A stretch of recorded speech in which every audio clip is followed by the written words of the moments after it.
બંધ કરો, બંધ કરો. નકલી બિયારણ આપવાનું બંધ કરો, બંધ કરો.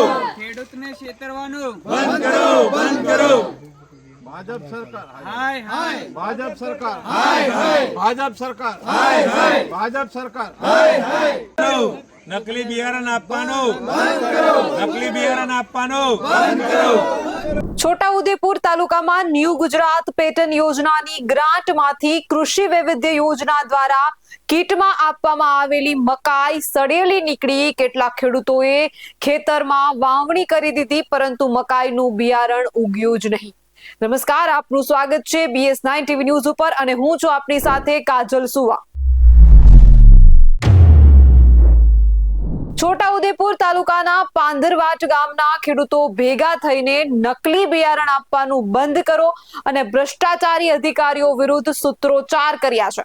છોટાઉદેપુર તાલુકામાં 1000 થી વધુ ખેડૂતોને 500 રૂપિયા ભરાવીને ખાતર, બિયારણ અને દવાની કીટ આપવાની યોજના છે, જેમાં આ ખેડૂતોને મકાઈનું બિયારણ પણ કીટ સાથે આપવામાં આવ્યું હતું, જેમાં છોટાઉદેપુર તાલુકાના પાંદરવાટના ખેડૂતોને જે મકાઈ બિયારણ આપવામાં આવ્યું હતું તે મકાઈના બિયારણની થેલી ખોલતા મકાઈ સડેલી નીકળી હતી અને હલકી કક્ષાનું હલકી ગુણવત્તાવાળું બિયારણ સરકારી કીટ ખેડૂતોને પધરાવી દેતા ખેડૂતોએ સરકારને જગાડવા માટે સૂત્રોચ્ચાર કર્યા અને ખેડૂતોનો આક્ષેપ છે કે એક તરફ કમોસમી વરસાદમાં ડાંગરના પાકમાં ભારે નુકસાન થયું છે, જ્યારે બીજી તરફ સરકાર દ્વારા જે કીટ આપવામાં આવી તે કીટમાં મકાઈનું બિયારણ હલકી કક્ષાનું આપવામાં આવતું, જેના કારણે વાવેતર કરતા ખેતરમાં મકાઈ ઉગી જ રહી.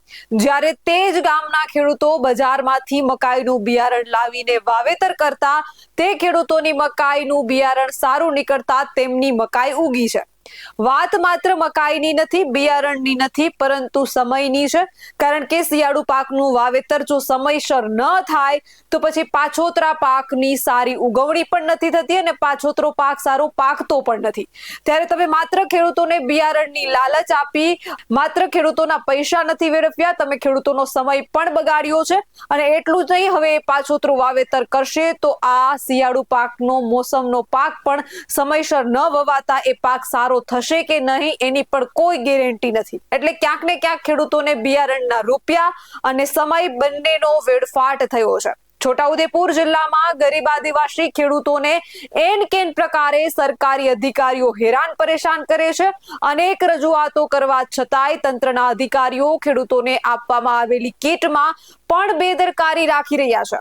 ત્યારે ત્યાંના સ્થાનિક ખેડૂતો આગેવાનો શું કહી રહ્યા છે તેના પર એક નજર કરીએ અને સાંભળીએ. કૃષિ વૈવિધ્યકરણ યોજનામાં ઓનલાઈન જે ફોર્મ ભરેલા, જે ટ્રાઇબલની કીટ હતી, એમાં આપણે મકાઈ બિયારણ, DAP ખાતર પ્રોમ અને એક યુરિયાનો W500 ml જે આપ્યું હતું 13 તારીખે આ મહિના 11મા મહિનાની, તે જે તે તારીખે મતલબમાં અમે ત્યારે ઓરન કર્યું અને 10 દિવસ 15 દિવસ પછી ખબર પડી કે આ તો ગાળા ઉગે છે, બહુ એમાં આછું ઉગે છે અને અંદર કોરીને જોવે તો સડેલી મકાઈ નીકળે છે અને બીજા પેકેટો બીજા તોડ્યા તો એ પણ સડેલા નીકળ્યા છે.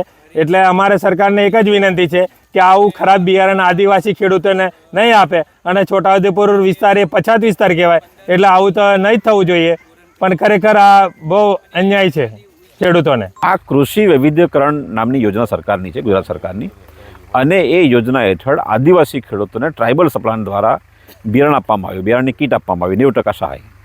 ખેડૂતોએ કીટના 500 રૂપિયા ભર્યા અને એ જે બિયારણ આપ્યું, અત્યાર સુધી 1000 જેટલા ખેડૂતોના બિયારણ વેચ્યું છે, એ બિયારણ ઉગતું નથી. અહીંયા ક્યાંક કોઈ દાણો ઉગ્યો છે, નહીં તો નથી ઉગ્યો.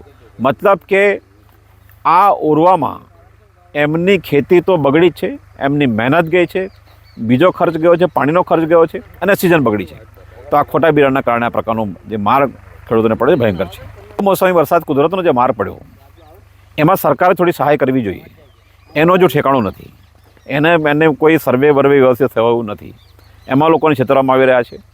પણ એ સહાય આપે કે ન આપે, પણ સરકારનો જે આ માર છે ખોટું બિયારણ આપીને એ ભયંકર છે. અને પહેલાંમાં તો કેટલાકનું બગડ્યું છે, ઘણું બગડ્યું છે, પણ આમાં એક્ઝેક્ટ છોટાઉદેપુરના 1000 ખેડૂતોને ખોટું બિયારણ આપીને એમને માર પાડવામાં આવ્યો છે.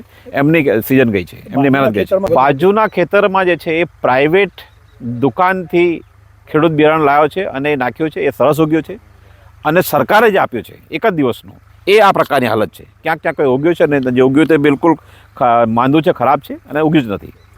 આ જે મકાઈનું બિયારણ આપ્યું છે, જો એ બિયારણ ખાનગીમાં જે આપે છે એવું સારું હોત તો આ પણ ઉગી ગયું હોત.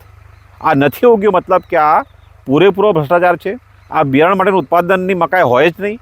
આ કોઈ પણ મકાઈને ભેગી કરીને એને થોડું કોટિંગ કરીને કોઈ કેમિકલ મિક્સ કરીને કીટમાં પધરાવી દેવામાં આવી છે, કારણ કે આ કીટમાં આપવાની હતી એટલે ગમે તેવું બિયારણ આપી દેવામાં આવ્યું છે. આ નર્યો ભ્રષ્ટાચાર છે. હવે અમે ઓયરી લે ઉગી નહીં. હવે અમારે બિયારણ સરકાર આવેલી તો અમે લાવ્યા 500 રૂપિયા ફરી. તો અમારે મહેનતજી ખાતરજી અને આ સરકારે આવી હળેલી આવેલી એટલે અમારે આ જમીન આ ખેતર પડી રહ્યું. પાછી અમે નવેસરથી પાછી ખેતી કરવા એટલે એટલી 35 થાય. કાકા તારી બાજુમાં હારી મકાઈ છે તારું કામ અને અમારા ભાઈને છે એ પ્રાઇવેટ દુકાનેથી લાવ્યા અને લાવીને ઓયરી તે કમ્પ્લીટ મેં કેવું કે છે એક જ દિવસે મેં દોરેલી અને આ બધી એક જ દાડે મેં ઓર્યા લીધી.